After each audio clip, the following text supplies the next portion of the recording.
em nome do Senhor. Nossos irmãos com a paz de Cristo Jesus. Amém. Motivo de alegria, estar aqui pela primeira vez ministrando a palavra na igreja. Glória, feliz. Aleluia. E a mensagem que eu vou deixar para os irmãos, para a gente ler e já tomar um assento, porque está todo mundo cansado, né?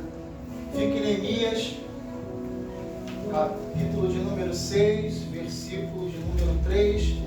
Vamos ler só um versículo e fazer menções de alguns outros durante a palavra.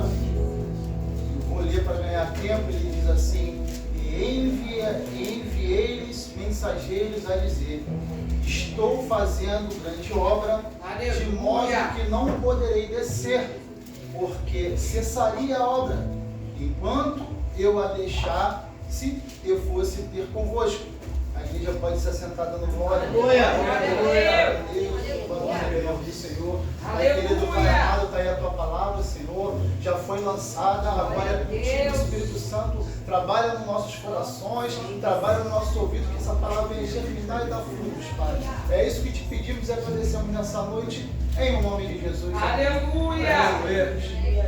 Nós estamos diante de uma palavra muito pregada, uma palavra muito conhecida. Vai falar de um homem chamado Neemias. Mas a história começa muito antes. A Bíblia vai falar que Davi ele é ungido a rei. A Jerusalém, a capital, ela é conquistada. A Arca da Aliança ela vem para Jerusalém. E Deus faz uma promessa de um reino eterno para Davi. A Bíblia vai falar que o desejo de Davi é construir um templo para adoração ao Senhor. Só que ele não se cumpre em Davi. Após a morte de Davi, Salomão ele assume o reino, ele assume o trono, ele passa a ser o rei de Israel e ele vem a construir esse templo. Tudo dentro do querer e da vontade de Deus. A Bíblia vai falar que foi um período de maior prosperidade do povo de Israel. Foi um período de maior bonança, riquezas, prosperidade.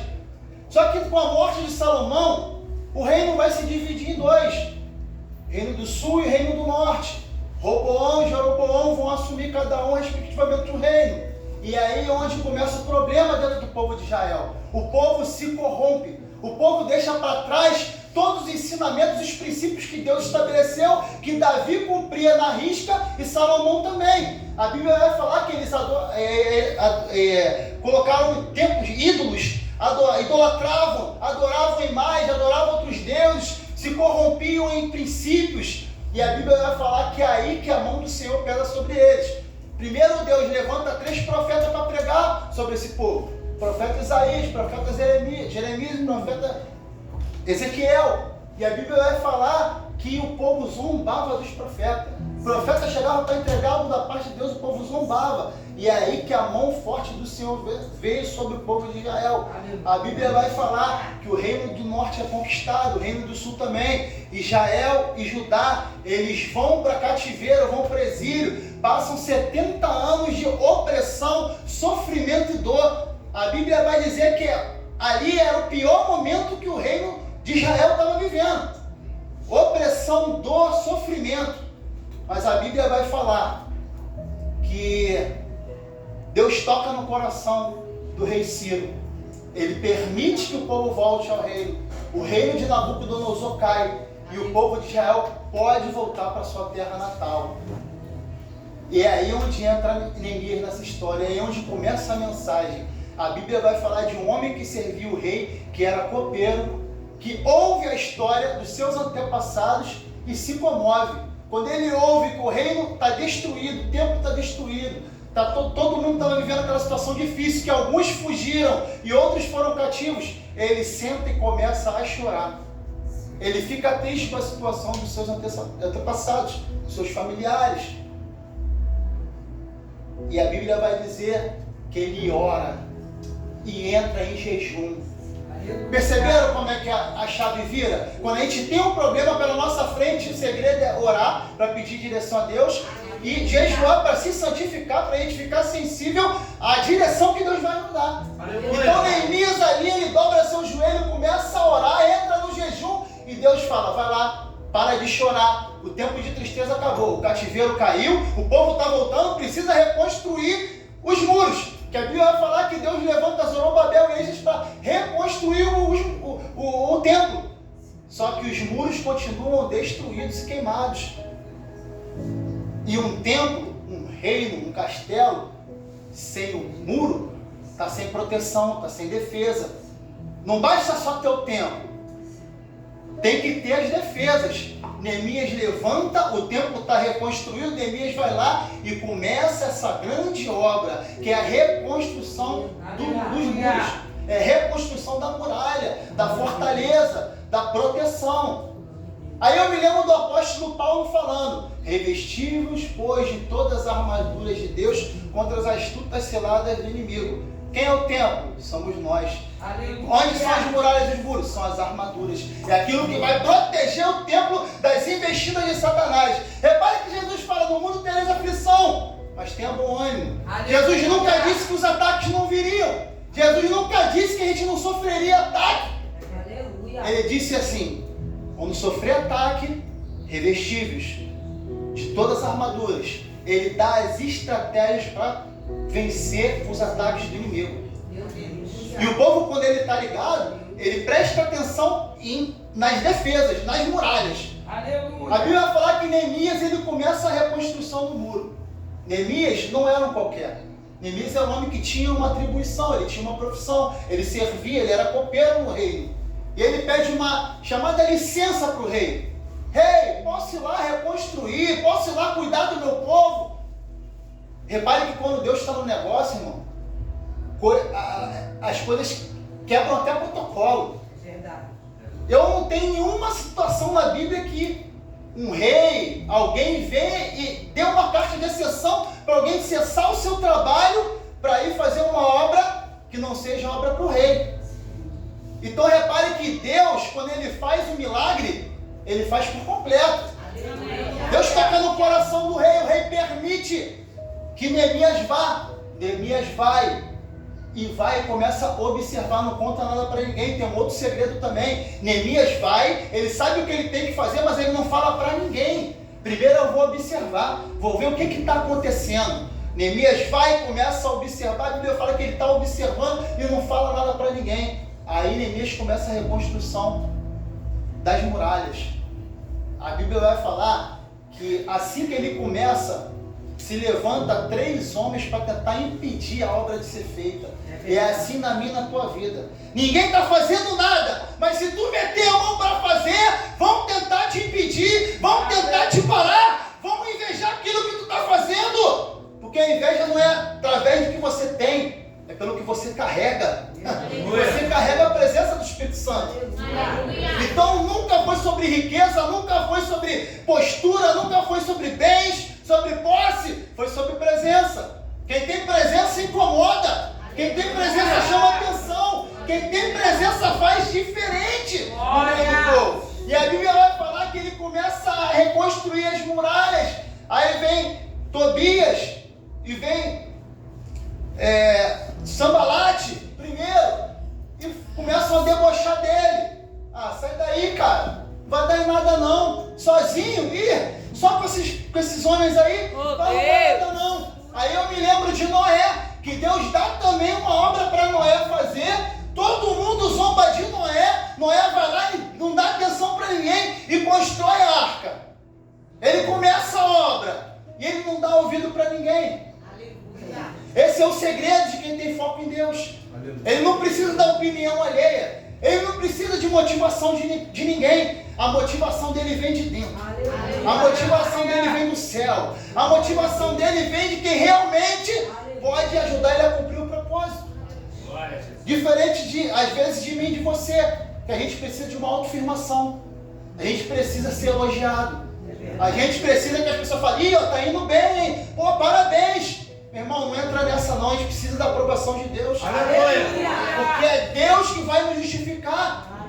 Quando a gente não tiver força para concluir a obra, é Deus que vai nos dar força. Aleluia. Os de fora vão vir para te criticar. Ah lá, eu sabia que não ia até o final. Eu sabia que não ia conseguir. Eu sabia que ia parar na metade.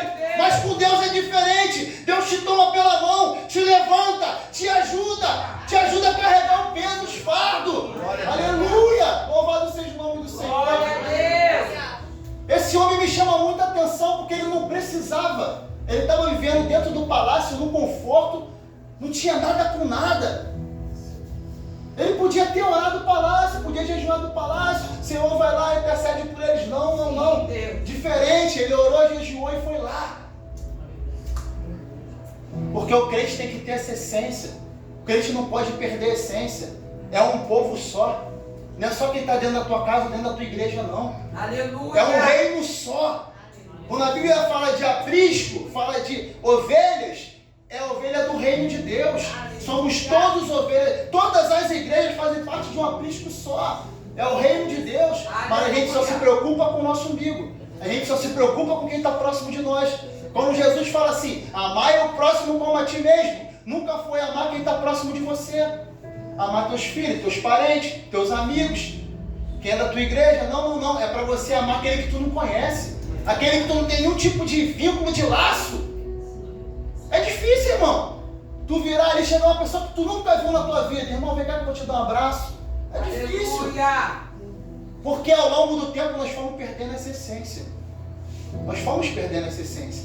Só que Deus me trouxe aqui nessa noite para te falar. Precisamos reconquistar essa essência. Aleluia. Precisamos recuperar o amor. Precisamos recuperar aquilo que foi perdido. Porque foi Jesus que pediu para nós fazermos isso. Ame o próximo. Ame a quem precisa. Tem muita gente que precisa de palavra. Já está chato pregar para crente. Já está chato pregar para quem conhece. A gente tem que pregar para quem está sedento. Para quem conhece Jesus histórico, não Jesus Deus. A gente tem que pregar o Jesus Deus para eles. É aquele que tem o poder de transformar coisas que não são em coisas que são. E usar as coisas loucas para confundir as sábias. Aleluia. Aquele que pega aquilo que é lixo e torna uma pedra preciosa. Que pega aquilo que está jogado lá no fundo do poço e coloca no trono da coroa, da reinado, da honra. É esse Jesus aí que a gente tem que apresentar para eles. Não só o Jesus que ficou pregado na cruz, irmão. É o Jesus Todo-Poderoso, não o que subiu e morreu, mas aquele que desceu e subiu. Aleluia. Desceu da cruz e foi para o alto dos céus. É esse Jesus. Louvado seja o nome do Senhor. Glória a Deus. E aí, o que me chama a atenção é isso. Toda vez que alguém pega alguma coisa para fazer, a Bíblia vai falar que alguém se levanta para tentar impedir. Aleluia. Então, vou falar uma coisa para você essa noite. Se alguém está tentando te impedir, é porque tu está na rota certa. Aleluia. É como o nosso pastor Marcelo fala. Não precisa recalcular a rota quando todo mundo começa a levantar contra você. Agora, quando está indo tudo bem, peraí, alguma coisa de errado tem aí. Será que eu estou fazendo a coisa certa? Aleluia. Ninguém está se levantando contra mim, não tem calúnia, não tem apontamento. Ninguém está tentando diminuir o que eu estou fazendo. É estranho, irmão. É estranho. Porque a vida do crente, faz parte da vida do crente, os levantes. Faz parte as calúnias, fofoca. Se tu nunca sofreu isso, aí eu vou falar as palavras do nosso pastor. Recalcula a sua rota. Está no caminho errado. Porque se não está afetando Satanás, se não está incomodando o reino das trevas, alguma coisa de errado tem aí. Nós temos que incomodar, irmão. Deus nos chamou como valente. Deus nos chamou como soldado. Soldado é para guerrear. Não é para chegar e se apoiar em cima do escudo da espada, não. Soldado é para guerrear. Aleluia. Para isso que Deus nos chamou. Eu sei que muitas vezes a gente está numa guerra e a gente percebe que está perdendo a guerra. Acontece. Isso leva a nós a até recuarmos, porque os nossos olhos, eles nos enganam. Quando a gente olha com nossos olhos naturais, a gente não consegue enxergar aquilo que Deus propôs para nós. A gente olha e vê o que está acontecendo no campo físico, mas Deus, ele é o todo-poderoso para mudar qualquer quadro, qualquer situação. Eu creio. A Bíblia fala sobre Gideão, 300 venceu 30 mil. Tem mais prova de milagre do que isso? Aleluia. Número muito menor venceu, por quê? Gideão olhou com o olho físico. Gideão olhou com o olhar espiritual. Ele falou, se Deus mandou, eu vou. Se Deus garante, eu vou. Só que você vai, mas quando você começa a ver que está perdendo, você recua. Porque a tua fé começa a ficar abalada. O inimigo, ele usa as coisas visuais para abalar a gente. É verdade. Ele usa aquilo que às vezes até é belo, é vistoso, para nos enganar, para nos ludibriar. E é aí que ele ganha a batalha contra nós. Porque o inimigo, eu canso de falar, ele não tem poder para roubar a bênção de ninguém. mas ele consegue te influenciar a fazer você perder a tua bênção. Porque só quem pode perder a bênção é você. Ah, o inimigo é ladrão de bênção. Não, ele não tem poder para isso. O que Deus decretou para a tua vida, o inimigo não tem poder para tirar. Você pode perder. Saindo da posição, desobedecendo, entrando numa vida pregressa, de pecado. Aí desagrada a Deus, aí Deus vai jogando para trás, vai descendo na fila. Aleluia. Então fique atento, não deixe o inimigo te influenciar. Não deixe ele fazer com que você comece a enxergar as coisas com um olhar físico. Que você venha começar a enxergar as coisas com um olhar espiritual. Porque aquilo que é provável é do homem. O improvável pertence a Deus. Olha. Deus não trabalha com coisas prováveis, ele trabalha com o sobrenatural. Por isso que eu sempre falo, precisamos quebrar a barreira do natural para viver o sobrenatural. Enquanto tu ficar preso no campo natural, tu não vai ver a glória, tu não vai ver milagre, tu não vai ver o poder de Deus, tu não vai ver o agir de Deus, porque tu está preso nas coisas materiais. Aleluia. Uns confiam em carros, outros em cavalos. Eu prefiro confiar no Senhor Todo-Poderoso. É Ele que é o autor e consumador da nossa fé. Então não tem por que se preocupar. Neemias é um cara muito persistente, porque primeiro vem as afrontas, o deboche, depois vem as afrontas, aí se junta Gesem também junto, aí fica Sanbalate, Tobias e Gesem, 3. Ô meu irmão, nós vamos te matar se tu não descer daí. Aí vira ameaça. Vai acontecer isso nas nossas vidas. Primeiro é o deboche, as afrontas, depois vai vir a ameaça. Vão tentar até contra a nossa vida.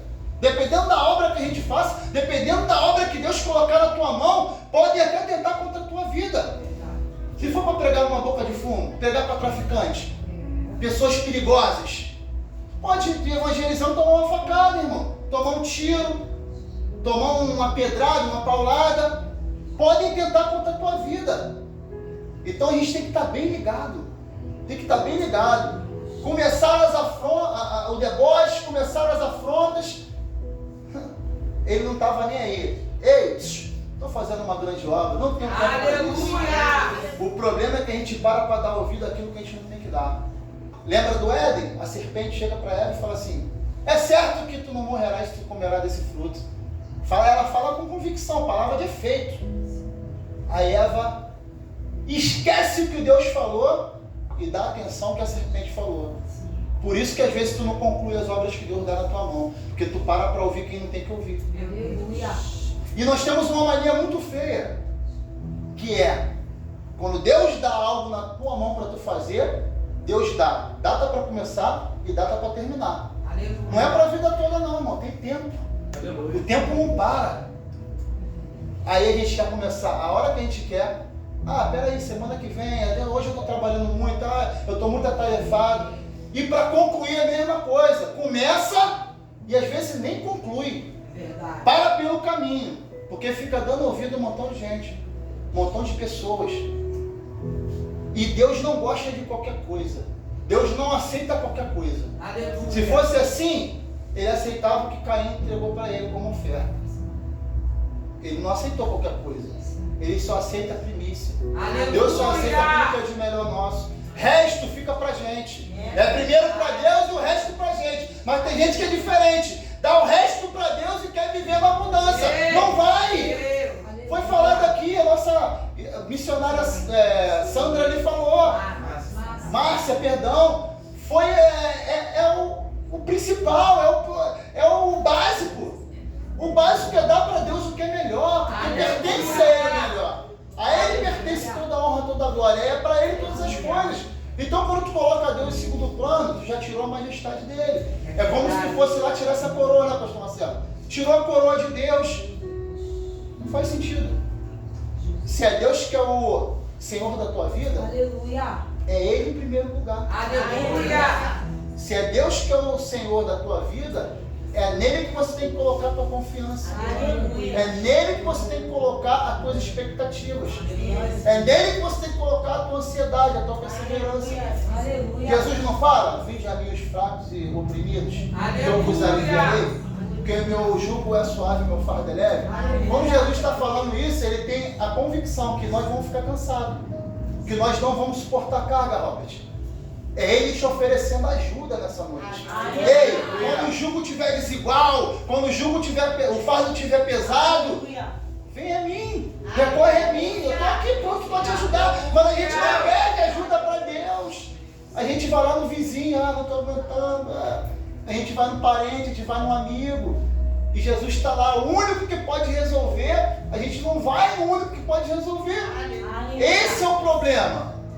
Que a gente procura a solução onde não vai acontecer. É como se você tivesse com dor de barriga e tomasse remédio para dor de cabeça. Não é. Existe um remédio para cada dor. E a dor que tu está sentindo hoje, o remédio é Jesus. Ele é o remédio para curar a dor que tu está sentindo hoje. Ele é o remédio para curar tuas frustrações. Ele é o remédio para acabar com aquilo que o Satanás decretou para a tua vida. E eu profetizo hoje sobre a tua vida, todos os decretos que Satanás decretou contra as tuas vidas, vai ser jogado por terra hoje. Em nome de Jesus. Vai ser jogado por terra hoje. Não é amanhã, não é depois, é hoje. Porque Deus é Deus do hoje. É o Deus que age na nossa necessidade. É o Deus que age quando a gente pede socorro. Lá em Êxodo capítulo 2, versículo 24, a Bíblia vai falar que o povo estava lá no Egito também cativo. E o povo não aguentava mais. O povo começou a gemer. O povo começou a orar. Aí Deus olha, que até então Deus não estava olhando. Deus, tá cativo. Desobedeceu, tá aí passando teus ventos. Aí o povo começa a orar. A oração, irmão, ela move o coração de Deus. Porque uma oração com arrependimento, ela move o coração de Deus. Deus, ele começa a olhar de uma maneira diferente. Fala, não, o castigo já tá bom. É igual o filho. Quando a gente bota o filho de castigo, aí o filho vem, começa a servir café na cama pra gente, fazer carinho. Aí tu, já foi. Chega de castigo. Deus é a mesma coisa quando a gente começa a orar com sinceridade, com arrependimento. Deus, ele começa a olhar de uma maneira diferente. Aí a Bíblia vai falar que Deus se compadece com a oração do povo de Israel. Aí ele faz o quê? Se lembra da aliança que ele fez com Abraão. Ele, peraí, eu fiz uma aliança com Abraão, com Jacó e com Isaac. A promessa ainda está de pé.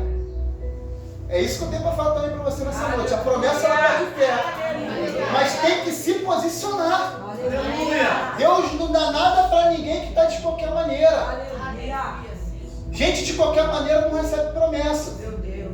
E não adianta, vai morrer sem receber a promessa. E não é porque Deus não queira cumprir. Você não está apto. Você não está apto para que Deus cumpra a promessa na tua vida. A culpa não é dele, a culpa é nossa. A culpa é dos nossos pecados, nossas desobediências. Quando a gente prefere ouvir a serpente ao invés de ouvir a voz de Deus. A serpente está a todo momento. A serpente, ela fala estranho, irmão. Deus fala pouco, a serpente ela fala muito. Porque ela tem que te convencer. Né, pastora Valéria? Então ela tem que ficar ali, persuadindo, falando um montão de coisa. Deus não. Deus é de sim, de não. Deus é de poucas palavras. Tem esse negócio que Deus fica, não. Deus é de poucas palavras. Ele é eficiente. Ele não precisa falar muito para fazer, ele simplesmente faz. Ele pode todas as coisas. Agora a serpente não, ela fica te cercando, ela fica usando um montão de pessoas, falando um montão de coisa. E muitas das vezes a gente cai. Muitas vezes se dá ouvido, nem cair, é dar ouvido. Porque quando a gente dá ouvido, a gente para de fazer a obra que Deus colocou nas nossas mãos. É a situação de Neemias. Ele não deu ouvido, irmão. Ele podia descer rapidinho, ver o que esse cara quer. Não, pera aí, volta depois. Estou ocupado. Literalmente, irmão. Não, estou ocupado. Se tu não descer, nós vamos te matar. É com você mesmo, irmão. Eu não vou sair daqui. Só vou sair daqui morto. Então me mata. É isso. Mas a gente, quando alguém nos calunia, levanta falso testemunho ou nos ameaça, a gente fica com medo, a gente teme. É verdade. E quando Deus manda, não tem o que temer. Isaías vai falar, não temas, eu sou o teu Deus. Não te apavores, eu estou contigo. É Deus falando, no teu momento de maior medo, eu estou contigo. Então não precisa se apavorar, não precisa temer nada. Confia. A confiança é a maior base da fé. Não é mesmo? A fé é o quê? É crer nas coisas que a gente não vê. É olhar para as coisas e falar assim, não posso. Eles estão em maior número. A situação ela é maior do que eu. Mas eu tenho algo para te falar nessa noite. Uma fé pequena num Deus grande tem o poder de causar efeitos. Tem que fazer milagre acontecer. Aleluia. A fé pequena num Deus grande faz coisas muito maiores. É Deus te falando. Pequenininha, não precisa muito não. Igual Jesus fala para os apóstolos, ó, se vocês tivessem a fé do tamanho de um grão de mostarda, vocês moveriam um monte para um lado e para o outro. Ou seja, vocês fariam coisas impossíveis, coisas sobrenaturais. Então, se tu tiver um pouquinho de fé, tu consegue fazer coisas que você nem imagina. Aleluia! Aquela porta de emprego não é nada para quando tu tem uma fé do tamanho de grão de mostarda. Aquela enfermidade não é nada para uma fé do tamanho de mostarda. Aquele problema que tu tem, aquele problema que não deixa tu andar, que te prende, que te trava, não é nada para uma fé do tamanho de grão de mostarda. Por isso que Deus me trouxe aqui para falar para você nessa noite. Olha! Tenha fé, nem que seja pouca. Mesmo com pouca fé, não desista. Confia no Senhor. Entrega a tua vida nas mãos dele. Pede direção. Passa a viver a partir da direção de Deus. Davi não fazia isso. Davi, antes de ir para a guerra, ele orava. Todo mundo ia beber, ia comer, ia festejar antes da guerra, porque não sabia se ia voltar. Então tinha que curtir aquele momento ali. Ia ficar com as suas esposas. Davi não, Davi ia orar. Olha que mistério. Davi pegava a contramão de todo mundo. Pera aí que eu vou orar. Eu tenho que saber o que Deus vai me dar aqui para eu ganhar a guerra. Aí ia lá, só ia lá orar. Mas Deus falava, manda tantos homens para o norte, tantos para o sul, tantos para lá, tantos na retaguarda. Deus dava toda a estratégia para Davi. Aleluia! Sabe por que tu não ganha estratégia de Deus? Porque tu não ora. Aleluia! Quando tu passar a orar, Deus vai te dar estratégia para tu vencer as tuas batalhas, para tu vencer as tuas guerras. Aleluia! Mas não é oração de 5 minutos não, irmão. É intimidade. Quando tu senta para conversar com um amigo, tu fica 5 minutos conversando? Não. Fica horas, ó. No telefone, então, horas. Aí com Deus é 5 minutos. Essa matemática não é, pastor Marcelo, essa matemática não casa. É burra essa matemática. Se é Deus que pode te dar as estratégias para você vencer os teus problemas, por que com ele tu conversa pouco e com os outros tu conversa muito? Passa a conversar mais com Deus. E começa a conversar com Deus até você ouvir ele falar. Não é só até você cansar de falar, não. Fala e fica quieto ouvindo também. Porque Deus vai falar contigo, irmão. Não existe isso. Deus, ele não é Deus de pau. Ele enxerga, ele fala, ele ouve. Diferente dessas imagens que a gente vê. Imagem não fala, não ouve, não tem nada disso. Deus, ele está ali te ouvindo e ele responde. Aleluia! Mas é necessário buscar a presença dele. É necessário fazer. Aleluia, louvado seja o nome do Senhor. E a Bíblia vai falar que com todas as dificuldades, com todas as adversidades, com tudo contrário, com a palavra contrária, com a situação contrária, Neemias ele consegue vencer. Ele consegue concluir a obra que ele se propôs a fazer. Aleluia! Porque outra coisa que eu vou te falar, Deus não te obriga a fazer nada. Porque se tu não quiser, ele põe um outro. É simples. Deus ele não depende de ninguém, é a gente que depende dele. Aleluia! São 7 bilhões de pessoas. Ah, tu não quer não? Então pera aí que eu vou chamar. Ah, tu também não quer não? Ele vai encontrar o que queira. Aleluia! Porque a obra do Senhor não é para quem pode, irmãos, é para quem quer. Aleluia! Porque tem muita gente que pode, mas não faz. Tem muita gente que tem saúde, mas não sobe um monte, não vai fazer evangelismo. Tem muita gente que pode, tem perna, tem gente que não tem, que está lá no leito querendo fazer a obra, mas não pode, porque a saúde não permite. Tem gente que tem uma certa idade, não pode, mas quer. Agora tem gente que pode e não quer fazer. Sempre arruma desculpa, sempre está trabalhando, sempre tem um evento, sempre está cansado, sempre está doente, sempre, estou triste hoje, hoje eu não quero, hoje eu vou ver o jogo. Cara, ele coloca tudo na frente de Deus. Meu Deus! Aí na hora que ele passa por algum problema, aí ele quer que Deus resolva na hora. Senhor, estou doente, meu Deus, o que eu faço agora? Aí Deus olha para ele, agora vai orar. Porque às vezes a enfermidade é Deus que provoca. Para a pessoa ir lá para o deserto orar. Aleluia. Porque o deserto é um lugar de intimidade com Deus, onde a gente fica sensível. Né? Porque o deserto não tem provisão, Meu Deus. faz calor de dia e frio à noite, não tem água, não tem comida.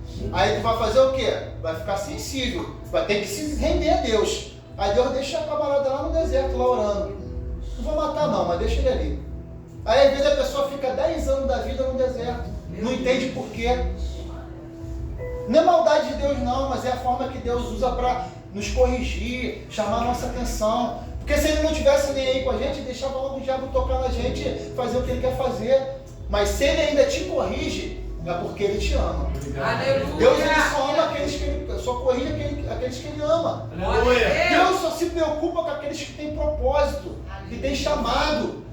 Tu tem chamado. Aleluia. Por isso que Deus te aperta. É por isso que Deus te incomoda. É porque tu tem chamado. Deus entende o que você ainda não entendeu. Tem coisa que a gente ainda não compreendeu, pastora Valéria. Aí a gente fica ali, demora anos, e Deus vai nos moldando ali.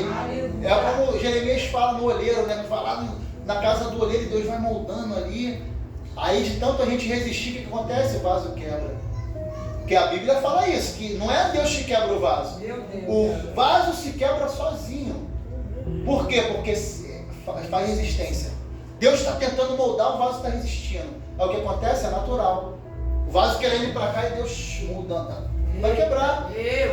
Então quando tu quebra, quando a gente quebra, não é Deus que nos quebrou. Nós nos quebramos por não entender os propósitos que Deus tem na nossa vida. Aleluia. Então para de resistir.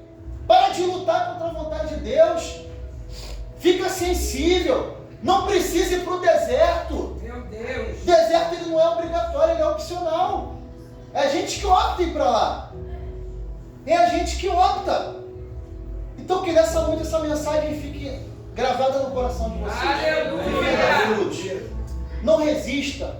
Não dê ouvidos. Quando Deus colocar uma obra para você fazer, cumpra o tempo que Deus determinou. Porque Deus não é Deus de bagunça. Deus ele é Deus de coisas sérias, de compromisso. E ele só tem compromisso com aquele que tem compromisso com ele. Amém? Então que essa palavra fique no coração dos irmãos, assim, por essa oportunidade